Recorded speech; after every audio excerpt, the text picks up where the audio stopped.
hoje em dia, face ao momento particularmente crítico que atravessamos, na posição de aprendermos uns com os outros e de procurarmos encontrar em conjunto soluções e inovar no sentido de redefinir a estratégia e não apenas de fazer pequenas alterações táticas ao sabor da conjuntura ou ao sabor dos calendários eleitorais. Eu gostaria, de algum modo,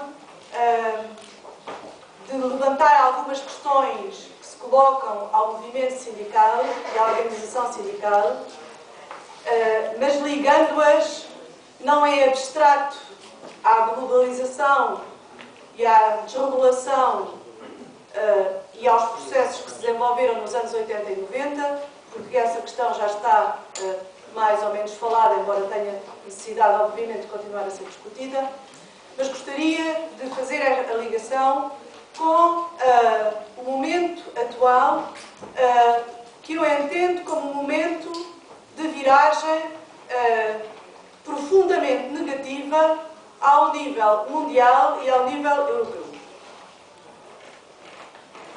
A crise aberta em 2008, com o colapso dos mercados financeiros e as supostas soluções para essa crise, vieram acentuá-la e vieram, de alguma maneira, constituir o pretexto, está visto, está claramente entendido, claramente diagnosticado, vieram constituir o pretexto para acentuar, a níveis não imaginados anteriormente, a agenda neoliberal. No tempo da senhora Thatcher, que o Richard Hyman conhece bem, de má memória, a agenda neoliberal foi fundamentalmente a agenda da precarização do trabalho, a agenda da flexibilidade sem regras, da individualização da relação de trabalho. Mas hoje, e também das privatizações, mas hoje temos mais. Hoje não há setor nem área da atividade humana que não se considere alvo possível das privatizações. Hoje, a ideia de educação universal e a ideia de saúde universal está posta em causa. Não basta ao capital ter constituído e organizado setores privados da saúde e setores privados na educação. É preciso ir mais longe. É preciso conquistar todo o mercado, ou grande parte do mercado na educação e grande parte do mercado na saúde. A constituição do governo hoje em Portugal, por exemplo, quando temos alguém para ministro da saúde, que justamente vem de uma seguradora privada na área da saúde, mostra exatamente, simbolicamente, digamos, uma nota sobre os planos e os propósitos que se concretizam aqui em Portugal, mas que fazem parte de uma onda geral de facto, transformação de conquistas e de ideias básicas que foram básicas e foram sendo básicas do ponto de vista da democracia e do ponto de vista da cidadania. E eu falo da saúde e da educação universal. E é evidente que me podem dizer que isto não está assim tão comprometido, mas há formas específicas de comprometer estes direitos universais, como, por exemplo, a asfixia dos respectivos setores. Bom, para além disto, portanto, as ditas soluções para a crise põem em causa estes direitos universais e, na Europa, em particular, houve claramente uma resposta no sentido, e está a haver claramente uma resposta no sentido da descida brutal dos salários ao nível de todos os países europeus. A ideia da senhora Merkel não é apenas da senhora Merkel, infelizmente, oxalá fosse apenas dela, mas a ideia da senhora Merkel, cujo objetivo principal é a desinflação, é a ideia, de facto, da descida dos salários na Europa. É a ideia da liberalização dos despedimentos na Europa. É a ideia da precarização geral do trabalho para todos os trabalhadores.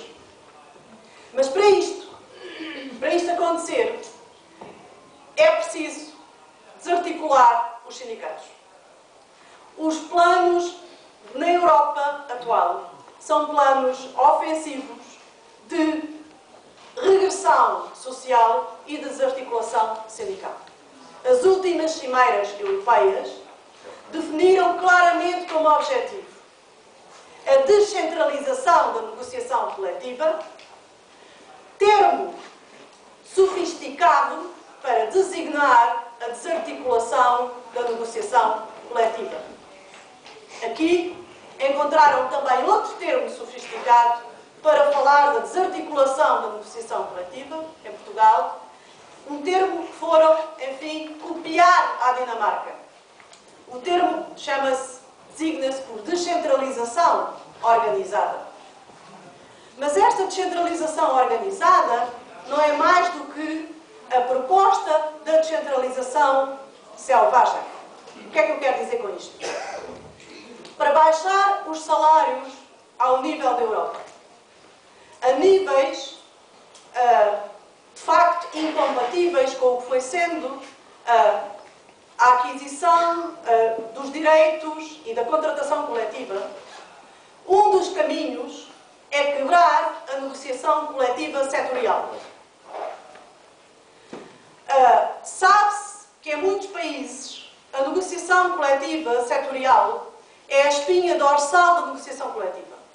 Porque, efetivamente, há em países onde predominam as micro e pequenas empresas. A capacidade de negociação ao nível da empresa é muito limitada. E não é só Portugal o país onde predominam as micro e pequenas empresas.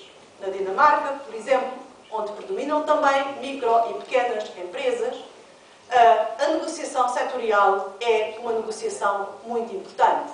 É a negociação que define os mínimos e que define patamares que permitam a solidariedade, que permitem uma estrutura coletiva de defesa dos interesses. Esta é uma questão central à qual os sindicatos na Europa e os sindicatos em Portugal vão ter de responder.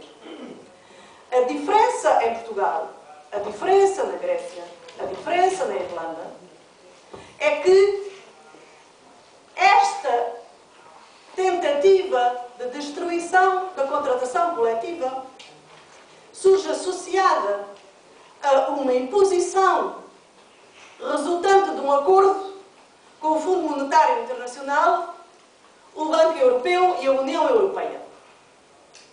E é preciso olhar para esta questão de frente.